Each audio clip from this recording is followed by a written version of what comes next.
I'm from Bangladesh, from a part called Sylhet. Sylhet's like the Essex of Bangladesh.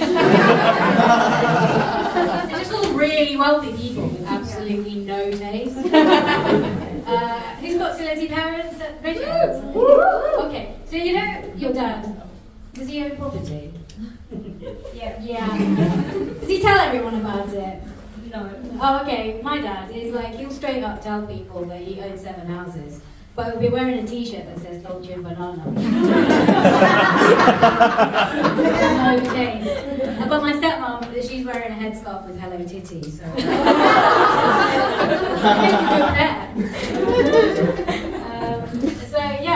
I'm called Saleha.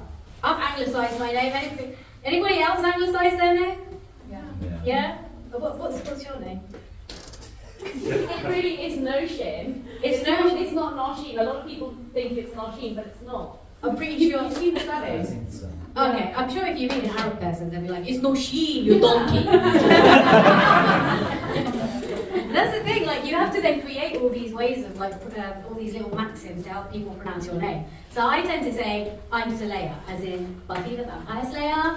And people are like, yeah, that makes sense. You do look like you slayed a few buffets.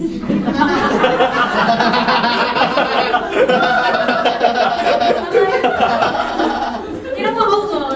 It means something amazing. It means pious. And in this godless country, that just means I eat a lot of pies. Not getting away from the overweight meaning. So I'm a lawyer in the day. And I'm a single mum, and I'm a I'm pretty likely to have a nervous breakdown. Tesco's. So I lived quite a conflicted life, you know. Every single year we go to Bangladesh. And is there anybody here that goes like back home quite regularly? Give me a cheer.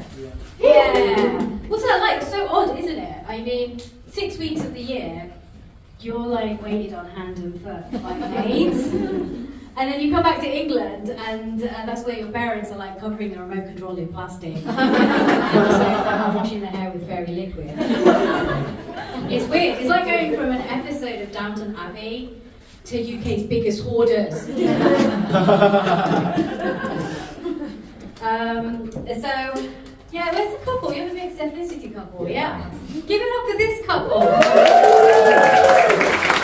got a long road ahead of them. I was actually married to a white guy for 12 years. Yeah.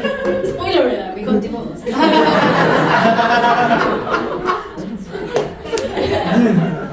You know what, I don't know about you, but my parents were like, you know, I don't want you to be corrupted by this guy's culture. But you get your own back, because after 12 years, he'll be eating with his hands, curry will be on your staple diet, and your bowels will be in the best condition. And that is called reverse colonization.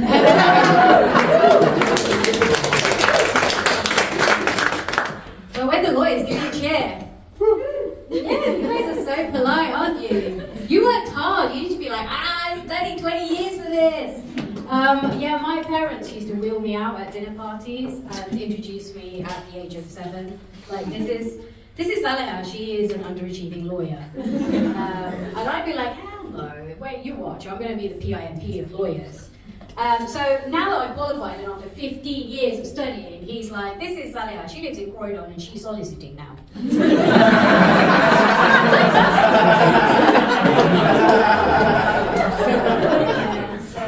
Good one, lad. But it doesn't stop there. We've got a few other criminals in the family. Like my sister is a prolific counterfeiter. She's doctoring. Yeah.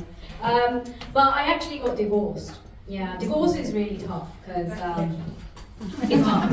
What did you say? Congratulations. Oh, thank you. Well, it just make you a prime target for like a load of white people trying to drag you off to do salsa. You see what salsa looks like? Salsa looks like this. Salsa's like a room full of incontinent women just desperately trying to find a toilet and move it off in a different direction. It's just not something I want to do, really. So that's why I was inspired by a program on Netflix. Because I was like, you know what, I really resisted arranged marriages for so long. I was like, no, I'm going to find my own guy.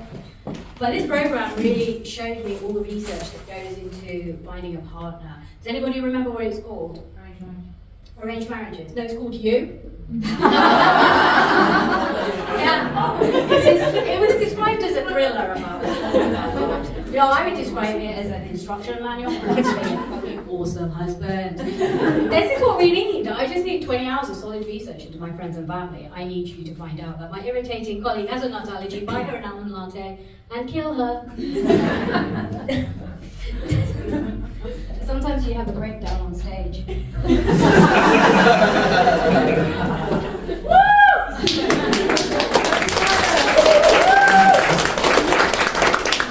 But my dad's got it in the bag. My dad's actually quite open-minded, and he's trying to find a partner for a divorcee, which is really odd for him because we're on the turn. And he wants to be like Liam Neeson from Taken, but he also wants to keep that threshold like really, really low. So he's got his speech lined up, and he goes like this, like, I don't know who you are. I don't care what you want. I have a very particular set of skills. But if you take it out, that'll be the end of it. Okay, he's a chartered accountant. I thought his particular set of skills was double entry.